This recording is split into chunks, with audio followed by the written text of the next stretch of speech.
This is always one of my favorite months to see what is going to go on my TBR because the fall months, you definitely have fall themed things going on. And I'm not a seasonal reader normally, but something about October brings the seasonal reader in me. I tend to read a lot of horror books. I tend to read a lot of gothic books. I tend to want to fill the space with the themes and the feelings that fall and the spooky season give me. I am a spooky lover. I will definitely be having Halloween marathons.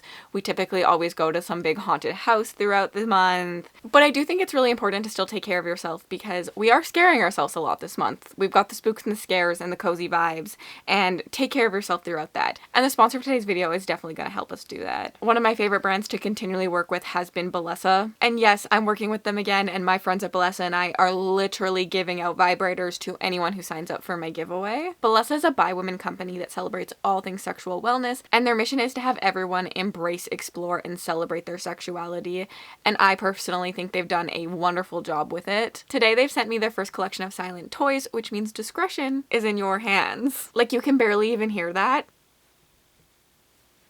Definitely needed that in my life. I don't know about you. This one is the Whisper Bullet. It's tiny, but it's still got 5 speeds. It packs a punch still. And the best thing about this, I feel like, is how easy it would be to travel with it. If you're going far away for a long time and you just need a little bit of loving in that hotel room, the Whisper Bullet has got you. And then we have the Whisper Rabbit and the Whisper Vibe, which both have 6 different speeds to their vibration. The Whisper Vibe gives you the quietest G-spot stimulation you will ever receive. And the Whisper Rabbit, as always, I save the best for last, not only has G-spot stimulation, but also has some clit stimulation in it. I do think another important factor about these toys is how soft they are. I definitely think texture matters when it comes to toys, and these are so soft. We also have the Rose, which has literally gone viral on TikTok, which has this very unique suction vibrating system with so many different features to it. You add this with this, and you're having the time of your life, in my opinion. Now, the collection will be silent, but will you stay silent? And that's why I'm hooking you up. Everyone who signs up will win either a free Whisper Vibe or a free Rose Suction toy with any Whisper purchase. Now it's time we can get right into my TBR game, which is inspired by Snakes and Ladders. It's really easy. I roll 5 times if I completed my TBR, 6 times if I didn't. At this point, when do I ever complete my TBR? So it's just 6 rolls constantly. I roll some die, and then wherever they land, I have to pick a book based on that prompt. If I hit a snake, I go down the snake and I have to add another roll to my TBR. And if I hit a ladder, it's just kind of a reward prompt and I go up the ladder. It's so simple, and you know what? Let's just play it. I'm also participating in 2 readathons this month that I'm very, very excited about. I have Halloweekend readathon, which is a board game style readathon that happens every single weekend, only on the weekends. It happens Thursday night through Sunday, every single weekend during October, and I think that's a lot of fun. I'll leave Lexi's announcement video link down below. And then I'm also participating in TBR Harvest this month, which has a bunch of different ways to play. I ended up giving a prompt for bingo that I'm really excited about, so I'm probably going to attempt to do the bingo board. I'll leave Leandra's video for that link down below because I don't really have overall set plans for either of those things. I'm just kind of going with the flow, and I'm gonna play my TBR game, hope I get some good books on, and then go from there for the month. We ended last month on yellow or orange cover, so we will start there. Roll 1. 7. 1, 2, 3, 4, 5, 6, 7. A wild to start the game off. Starting off strong on Wild. This is such a freebie for me, so I'm really excited about this one. I can pick anything I want for this square, no prompt at all, but I do have to pick a book. I think I'm just gonna pick the next book in the Dungeon Crawler Carl series. I have been obsessed with this. I recently fell in love with it with my Readathon Rebellion vlog. I read book 1, 2, and 3 in that, and I'm currently at the time of filming this reading book 4, so I'm gonna put book 5 on the screen for you. Technically, it's gonna be whatever book I am next in the series. I'm not gonna hold myself accountable to book 5 just in case I end up reading book 5 before the month is over. I'm so greatly surprised by how much I've enjoyed this series. I was not expecting it at all. I feel like people talk about the humor and the fun time read of this, and it is that. It is this like really exciting lit RPG, very unique, and it has like a lot of humor and it's fun. But also there's this like really deep discussion on capitalism and like humanity as a whole that happens throughout the story that has really, really gripped me. This concept of we are eventually essentially trying to take down the system. But like, how do we do that when like the world is set out to have you at a lower part so that you cannot take down the system? It's been a really, really interesting series for me. I've really enjoyed the uniqueness of it. I've never read anything like it. Now I haven't really gone into the lit RPG side of things that much, but I've really, really enjoyed this. I've enjoyed the character growth in these stories. They've really, really grown as people, as humans, as respectable humans. They've learned from their mistakes and the things they've said, and they're different characters than who they started with, but you've seen that growth, and I've really, really enjoyed that. I'm so shocked by how much I enjoyed this series. I've been telling everyone to read it. I think recently Mel's reading it because of me, Monica's reading it because of me, my dad is going to pick it up, my mom's going to pick it up, my uncle's picking it up. I have been screaming about it, so I need more people to read it because I've really, really loved it, and I was shocked by how much I enjoyed it. I was not expecting to for some reason. Zoom.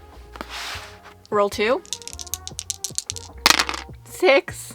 1, 2, 3, 4, 5, 6. Spinner wheel. Next up, we landed on spinner wheel, so I just put some books on a spinner wheel. This one's pretty easy. It's out of my hands. I put A Darker Shade of Magic, The Dark Mirror, The Golden Enclaves, Rebel Witch, can't believe I haven't read this yet, and The Bone Witch on the spinner wheel. All things on my physical TBR. And let's see what we're gonna get. Hitting the spin button. I'm nervous. I don't know if there's anything I really want, but, well, that was a good one. I definitely have been wanting to read A Darker Shade of Magic for a really long time. It's been on my physical TBR for a very, very long time. I have liked V.E. Schwab in the past, and I have not liked V.E. Schwab in the past, but I think if I'm going to like another one, this has the best chance of it. I'm really interested by the different Londons and all of that, and since loving the Bone Season series, I've definitely been wanting to pick this up even more. I think I'm back in a fantasy era of my life, and for some reason this gives me fall vibes. Honestly, all the ones I put on this list for some reason give me cozy autumnal vibes, so I'm definitely very excited by this one winning.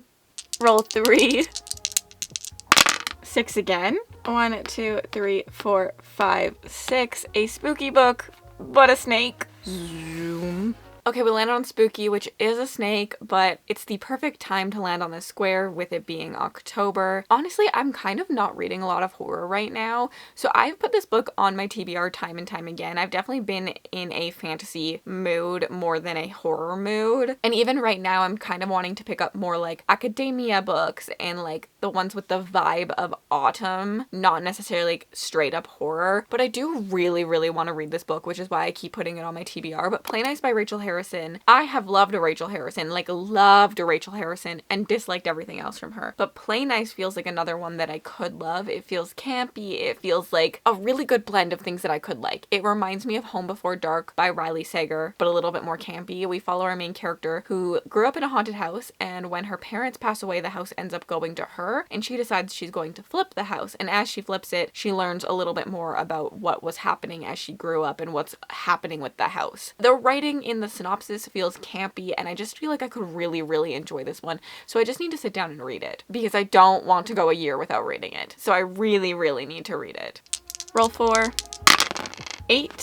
1, 2, 3, 4, 5, 6, 7, 8. Okay, first person. This was easier than I thought it was going to be just because Princess of Blood comes out at the end of September, which is the second book which follows Servant of Earth, and I really did enjoy Servant of Earth last year. I gave it 4 stars. It's got like this underground society of like magic that the humans don't know about, and she ends up being a servant but ends up actually being more than that, and there's trials, and I honestly cannot tell you the synopsis right now because it's all like messy in my brain about exactly what happened, but I just like truly remember really vibing with this and being so shocked by how much I vibed with it, because I think I struggled at the beginning with the writing style, but as I got used to it, I ended up almost giving this book a 5 star. I gave it 4 stars, and I'm really excited to see where it goes from now. Do I think it's the most unique story? No, but I really found myself caring about the characters and stuff in it and excited to know what's happening in the next one, and we finally get the next segment, so I knew I had to get it on here. And again, it feels autumnal to me. Like for some reason it screams autumn. So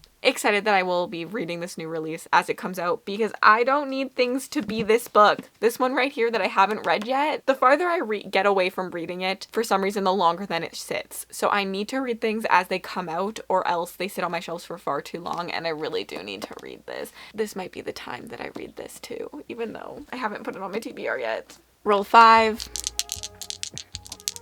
9. 1, 2, 3, 4, 5, 6, 7, 8, 9. Okay, we landed on dual POV, which again was really easy because there's a book I put on my September TBR that I did not get to that I'm dying to get to. So like, how have I not? I've just not had a lot of time to read physically.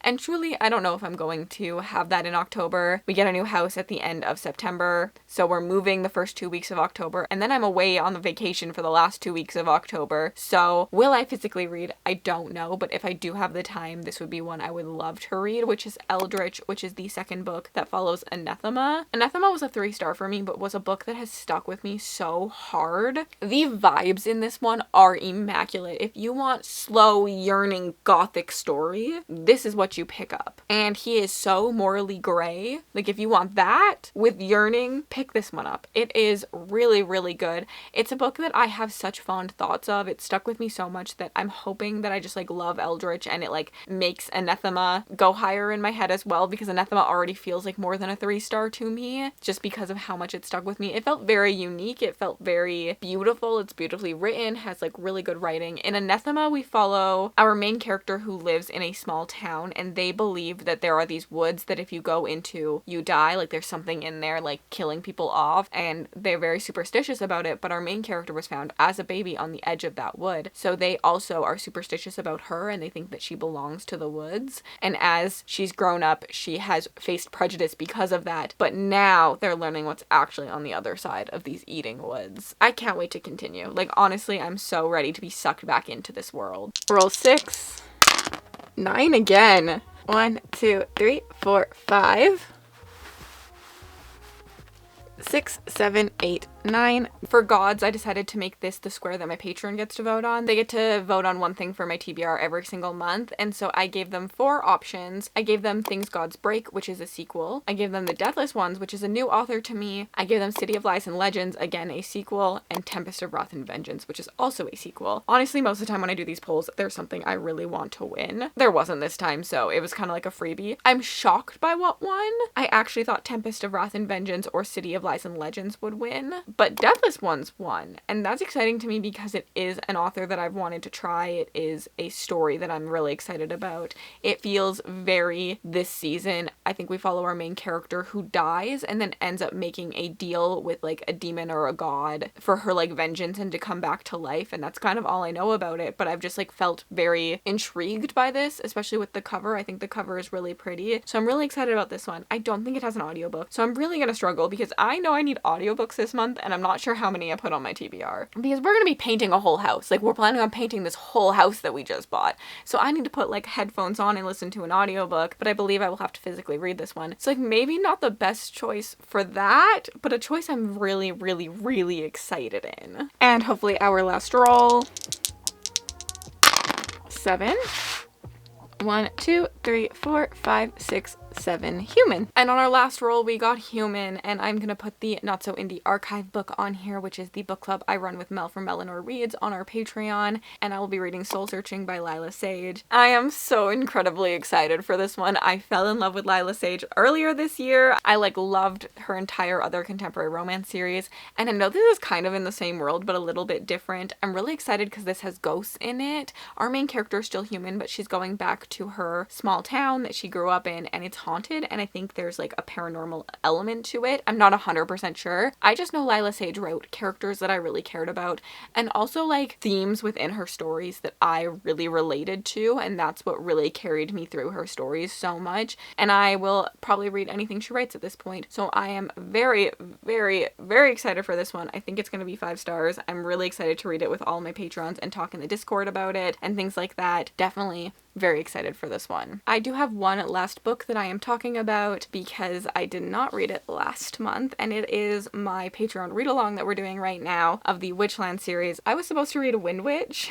and I didn't. And so I'm actually supposed to read Sight Witch, which is like the novella in October, but I guess I'm going to be reading Wind Witch and Sight Witch, but most importantly Wind Witch, because Sight Witch is pretty small so I can get through it pretty quickly. To be honest, I'm waiting for some people to catch up on me so I don't feel that behind on this, because I could have read this month, but I was like, oh, I want want to read it with everybody. So while they were behind and catching up on Truth Witch, I just like waited on this instead of reading it. So the read along is very impromptu, and I'm willing to wait for people and stuff. And if we need more time, we need more time. Whatever, as long as we're enjoying the series and having fun reading it together. It's just a Discord only read along. There's no like live shows or anything. Although Jade from JD Ray Reads has some live shows she did way back when Witch Shadow came out, because she did a read along, and they're incredible, and I've been watching them back after I finished every single book. By that I mean the one time I finished the first book in this series again, because I haven't read the second yet. But I definitely am very excited to continue on in this series as well. It is a reread for me, which I don't reread a lot, but it's been a really fun experience, and I can't wait to dive into this. So that is the last book going on my TBR. Will Rebel Witch get read? Who knows at this point, right? I love to know what's going on your TBR, and I will leave some videos on the screen for you to check out as well if you'd like to continue to watch my channel. That Readathon Rebellion vlog and that Dungeon Crawler Carl Marathon was a lot of fun. And if you made it all the way to the end of this video and you'd like to leave me an emoji just to say you were here, leave me a pumpkin emoji. We're in the fall season. And have yourselves an absolutely remarkable day.